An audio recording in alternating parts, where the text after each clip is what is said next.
ये वो ज़माना था जब काबा बुतों से भरा हुआ था, हर तरफ शिर्क का अंधेरा था। ऐ दुनिया के खुदा, हमारे नजराने कबूल करो, आप ही हमारे खुदा हैं।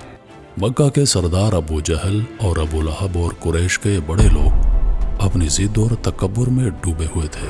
मोहम्मद सल्लल्लाहु अलैहि वसल्लम ने जब तौहीद की बात की तो ये सरदार चीख उठे, कहने लगे, मोहम्मद कहता है कि वो अल्लाह का रसूल है, हम उसकी कोई बात नहीं मानते। वो हमारे बूतों की तौहीन करता है, कहता है ये सब बेकार हैं। इंसान जिद में था, सरदार अना में, और मक्का का माशरा गुमराही में डूबा हुआ था। लेकिन उन सब के दरमियान एक और मखलूक थी जो ना कुरैश के जिद में थी, ना सरदारों की अना में, वो सिर्फ सच की तलाश में थी। वो थी जिन्नात की जमात।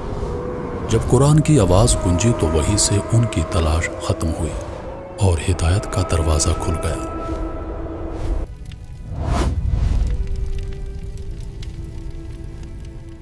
लब्बैक अल्लाहुम्मा लब्बैक। ये उस वक्त की बात है जब जमीन पर अंधेरा अपने उरूज पर था।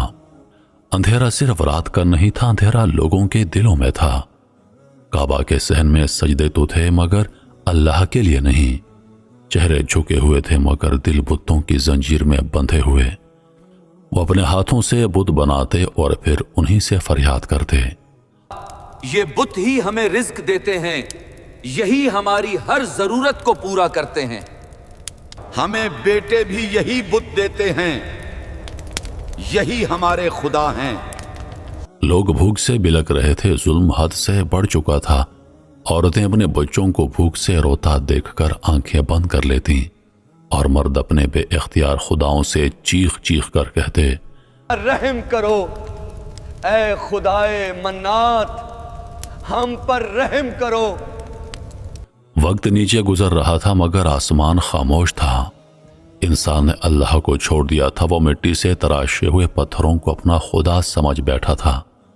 किसी के सामने सोने की जंजीर रखी जाती, किसी के सामने आटे का थैला, किसी के सामने दूध की मश्क, और कोई बुत के चरणों में सोचे समझे बगैर अपनी बेटी कुर्बान कर देता, महज इस उम्मीद पर कि शायद ये खुश हो जाए। ऐ दुनिया के खुदा, हमारे नजराने कबूल करो, आप ही हमारे खुदा हैं। क्या इंसान इतनी पस्ती तक गिर सकता है? दुनिया के सबसे मुक़द्दस घर के आसपास सबसे गंदी इबादतें होने लगी। अफराद की तजलील, गरीबों की खरीदो फरोख्त और सबसे बड़ा शिर्क। इंसान ने इंसान को अपना खुदा बना लिया था। जब जुल्म हद से बढ़ जाता है तो अल्लाह का निज़ाम हरकत में आता है। एक दिन उसी सरजमीन मक्का में रोशनी उतरी, आसमानों से एक आवाज लगी, इक़रा। जमीन लरज उठी, फरिश्ते हैरान और आसमान पर रोशनी के पर्दे खुल गए। मोहम्मद अरबी सल्लल्लाहु अलैहि वसल्लम को नबूवत अता हुई। रोशनी का पहला कतरा तारीकी में गिर चुका था। रसूलुल्लाह ने आवाज बुलंद की, एक ऐसी आवाज जिसने पत्थर दिल कुरैश को दहला दिया। ला इलाहा इल्लल्लाह कहो, निजात पालो। मगर लोग चीख उठे, हमारे बुतों को बुरा कहा, हमारी रिवायतों को चैलेंज किया, हमारा निजाम तलवार से भी मजबूत है। उनकी आंखों में सवाल नहीं था, सिर्फ तकब्बुर था। ये कैसा नौजवान है जो हमारे खुदाओं के सामने सवाल उठा रहा है? क्या तू नहीं जानता, ये हमारे मुहाफिज हैं। एक रात मक्का की तंग गलियों से निकलकर अल्लाह के रसूल और चंद साहबा मक्का से बाहर सफर पर निकले। मकसद था कबीला आकाश तक पहुंचना। रात ठंडी थी, हवा में अजीब सी खामोशी थी। दुनिया सो रही थी लेकिन तकदीर बेदार हो चुकी थी।